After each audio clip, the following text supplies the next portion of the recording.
So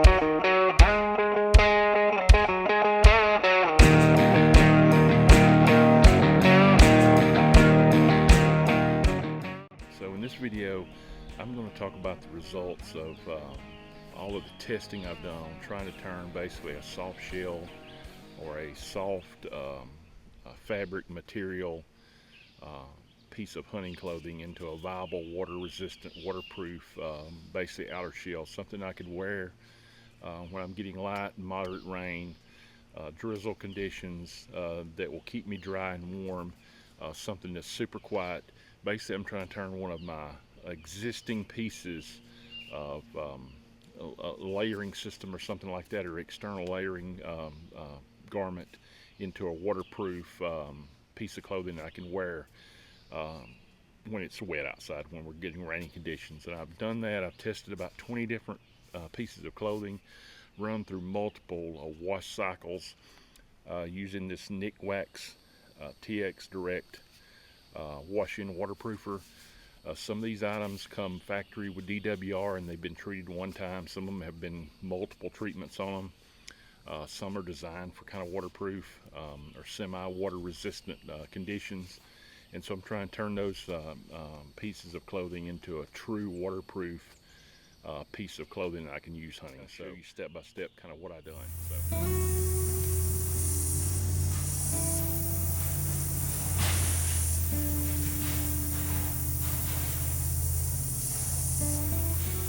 This is kind of the conditions that I really like hunting in, and so far I see the water's really doing a good job rolling off of this. This is one treatment with the Nikwax. Already it's beaten up on it. It's rolling off the sleeves. It's beaten up around the collar where that softer material is, but it does have kind of a finish to it. But it's dripping water right now. This would be a downpour. You'd be basically hunting in a torrential downpour right now, where the moisture overcame the DWR and you're wet. So you would not want to be hunting in this. It would be pretty miserable. So I went back and retreated it again. So I've got 2 coats of the Nikwax on it. Then I've got a QU, and the QU is first off, the first light comes with no DWR from the factory, so it doesn't have any water repellency, and it's got the kind of waffle grid merino style to it. Even the exterior's kind of got that waffle style, but it doesn't have like a sheen or anything like that to it. But it really took the Nikwax really well. Again, I've cleaned it and then washed it with the Nikwax cleaner, which takes out oils and stuff like that. Then I washed it again with the Nikwax, along with the first run wash for the QU. That nylon like finish to it on the QU, where it's kind of really smooth. It feels like it would repel water real easy. Been washed one time in Nikwax, and this one's had, the first light's had 2 washings in the Nikwax. So we're about to put water on these and see which one does better. See how both of these kind of do with just a light rain. Again, first light on the right, the left is the QU. These are both merino. One comes factory DWR, one really doesn't. First light's been treated 2 times by the TX Direct from Nikwax. The QU only has 1 treatment. Both of them are water just rolling off of them right now. Literally, you just pop it and the water just pops off. So this is much lighter, much less water than the 1 treatment that first time. So let me dry my hands. So I got a towel here. I don't want to have wet hands. Let's see. Yeah, I mean, there's, my hand's completely dry. Treatments for this, and it's dry. Even down here at the bottom where water has just been collecting, I can see that it's much different than it was with 1 treatment. With 1 treatment, I was getting a lot of water collection down here, in that roll right there, where it's been hemmed, water would collect in that and just way down and kind of soak it. And once that built up, it just worked its way back up the garment. And this time that didn't happen. So we got the QU, just brush it. It just rolls right off with this QU. And it's completely dry. Up here around where the seams are at, the seams are not right on top of your sleeve, so that really doesn't give the moisture a point of access. It's dry, and again, it's doing the same thing. It's not collecting water down here where the hem is, where it's been ribbed. A light rain on either one of these, you're going to be pretty good to go. All of a sudden, it starts coming, you know, a pretty substantial rain. Are you going to still be comfortable wearing either, or are you going to be trucking it to the truck, miserable, wet, and cold? It's just going to push you to stop hunting. You're wearing one of these, or are you going to be able to withstand that moderate rain for a few minutes until it lets up? So let's put some more water on. This is about twice as much coming out of the hose as the kind of misty rain was. So this is putting a lot of rain, a lot of moisture onto both of these garments.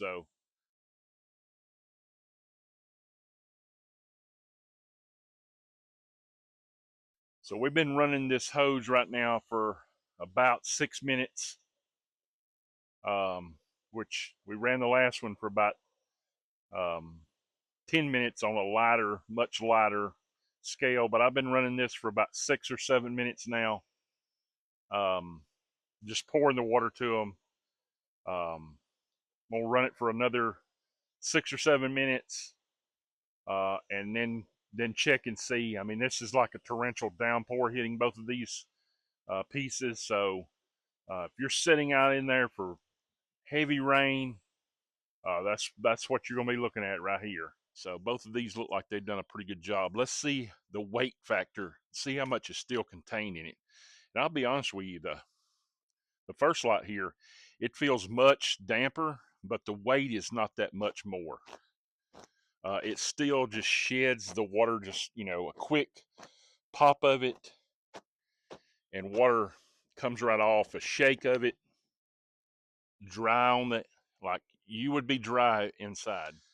Just shoved water off of it, and it did. I mean, once you just pop it, it's there. The exterior doesn't feel wicked, kind of like the first. The shoulders get soaked. It's going to eventually bleed down into the rest of the front. Once you get this front, you get it. It's miserable.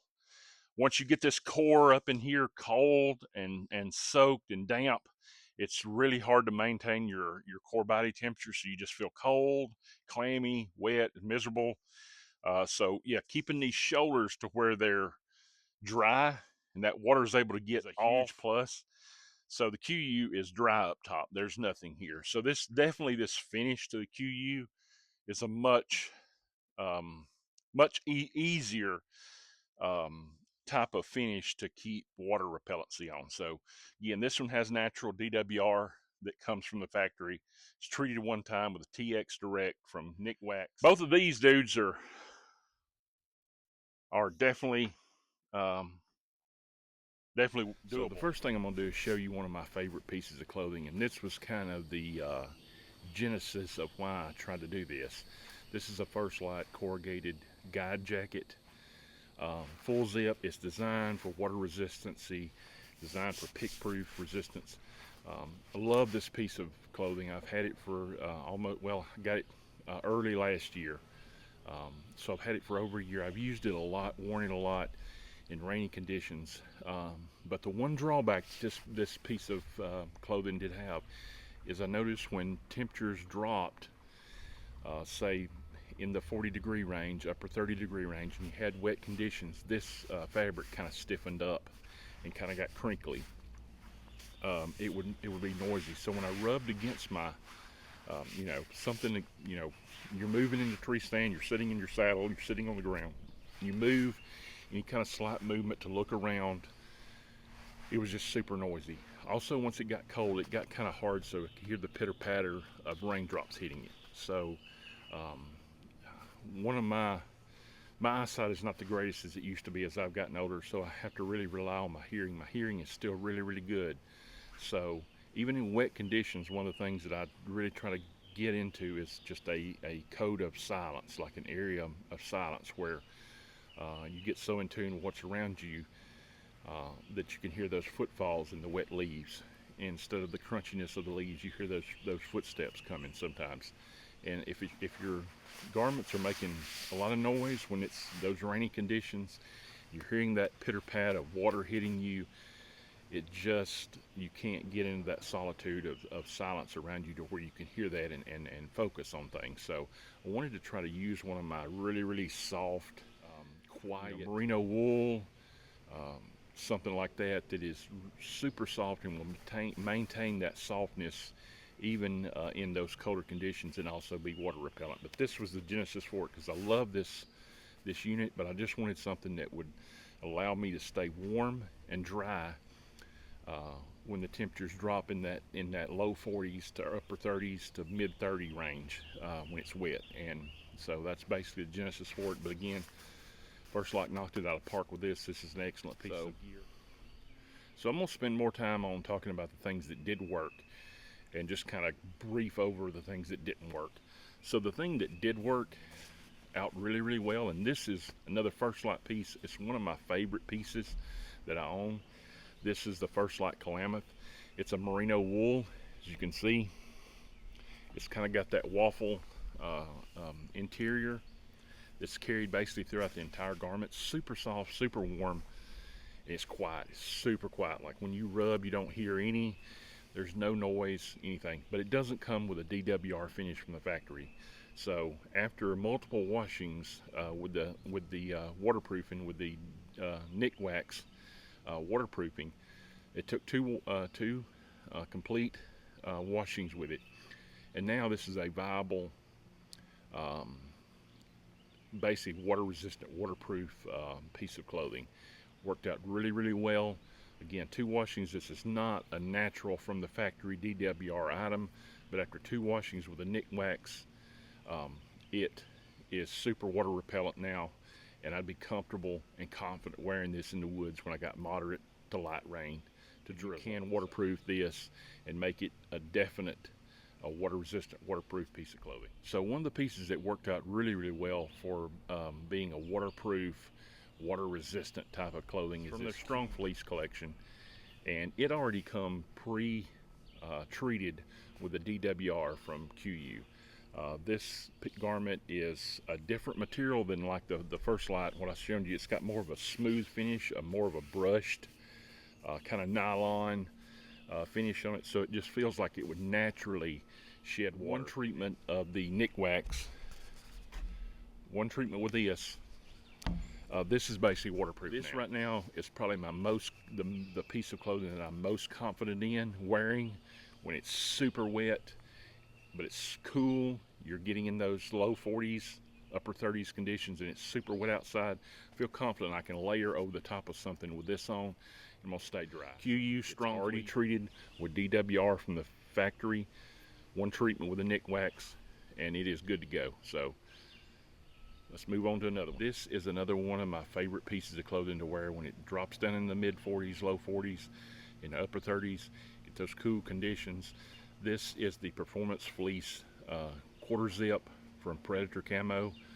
It's super soft, super quiet, super effective, and it does also come from the VR protective layer on it. So one wash with a Nikwax with this, and now I'm confident that I can wear this in any kind of wet condition. So if I got moderate, light rain, drizzle, I know now after one wash with that and natural DWR finish that I can have a comfortable sit, warm and dry. So now it is waterproof with the Nikwax. I think if I put one more treatment on this thing would be bomb-proof completely. The only places that I really gained any water or moisture was down in the cuff area where it kind of collected up. Other than that, this stayed completely dry. I stayed dry now. Inside. This is an excellent piece of clothing to wear when it gets damp outside, I'm having some rain, some light rain drizzle, things like that, I know I can wear this and stay warm and dry. So now I'm going to go over the things that just did not work.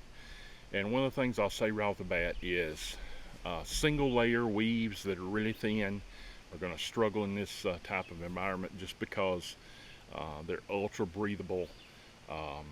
They don't provide loft. So anytime you're dealing with something that's a super light layer, you can get some water resistancy to it, but you just can't get the waterproofing ability to it with just a single layer. It takes something with a little more loft to it to be able to get that exterior to where it just shields that water off. So first thing I tried was a Sitka. This is their core hoodie from Sitka. Did really well. It doesn't come from the factory with DWR on it, so it definitely need to treat it. I feel confident I could wear this now if the conditions are wet, like if I'm dealing with after a rain, things like that, or you got a light mist that's just intermittent. This would be okay to layer over top of something. Definitely not something that's going to keep you dry in a light rain or a moderate rain at all. You'd have to have something more substantial than just a thin layer. Same thing can be said for this piece from Banded. This is a Natural Gear hoodie. I can't remember exactly what they call this, but it's just a single layer. It does a little bit better than the Sitka as far as like shielding rain, but it collected a lot of rain at the bottom, which is typical with the single layer fabrics like this. A lot of water collected right at the band at the bottom, and then water just backed up from that point. So I put a lot of water on this one just to test it. It got really heavy. The Sitka stayed really light no matter what amount of water I put on it. It was still super light.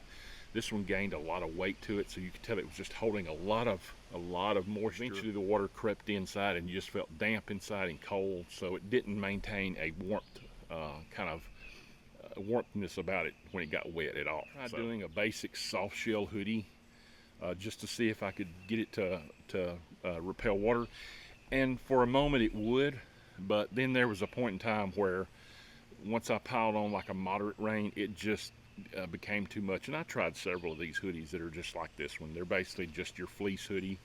They don't come with any DWR or anything like that treatment on them.